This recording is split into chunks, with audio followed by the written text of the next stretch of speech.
The ghost of Aurangzeb is back to haunt us. A chap who croaked 3 centuries ago continues his religious line drawing on a land already struggling to make sense of the past while drawing a roadmap to the future. The debates are ugly, the violence uglier.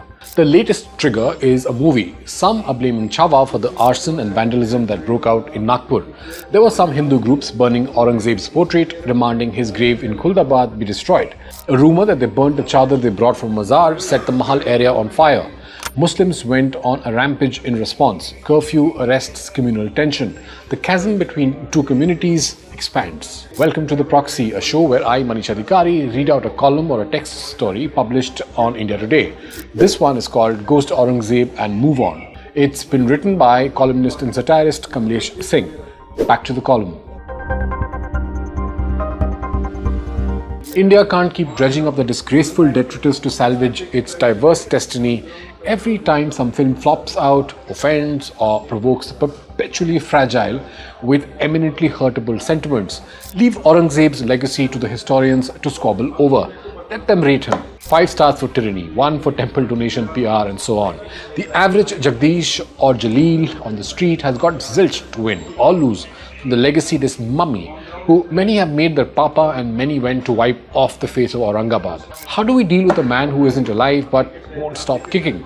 It is commonsensical, but it's not so common these days because we are digging in our trenches. Hindus need to crack open a history book and then shut it just to hear the thump of closure.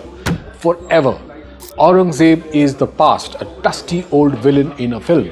His progeny squandered the empire, the Brits crashed the party, then we've had 75 years of being in charge of the circus. Whatever Aurangzeb did, it's a relic, 6 feet under since forever. If he's your big bad wolf, congrats. Movie is over. Credits rolled. Take your popcorn and go home, people. And Muslims, can we talk about this Rahmatullah Alai nonsense? Some Islamist propagandists slapping an RA after his name like he was Nizamuddin Aulia's BFF. It was okay if it was ridiculous. It's a provocation so tone deaf it could wake up Akbar just to slap some sense into you. Treat him like Shah Jahan, Jahangir or Akbar, emperors with a good side and a bad side. Aurangzeb did not have much of the former, wasn't a saint. He was a king with a god complex and a sword. Honoring him like he is divine is just unnecessary reopening of the wounds. Remember, there has been no reconciliation. There has been an attempt to bury the past and move on because that was the ideal thing to do for a nation fresh out of subjugation through a bloody partition. No society allows this blessed soul for a character despised by an overwhelming majority.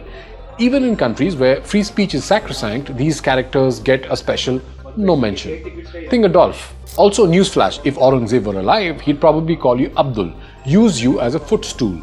Same faith or not, you're not sipping kawa in his tent. There will always be that one Hindu polishing Aurangzeb's villain trophy or deifying God save for political reasons. There will always be that one Muslim muttering RA like it's a secret handshake.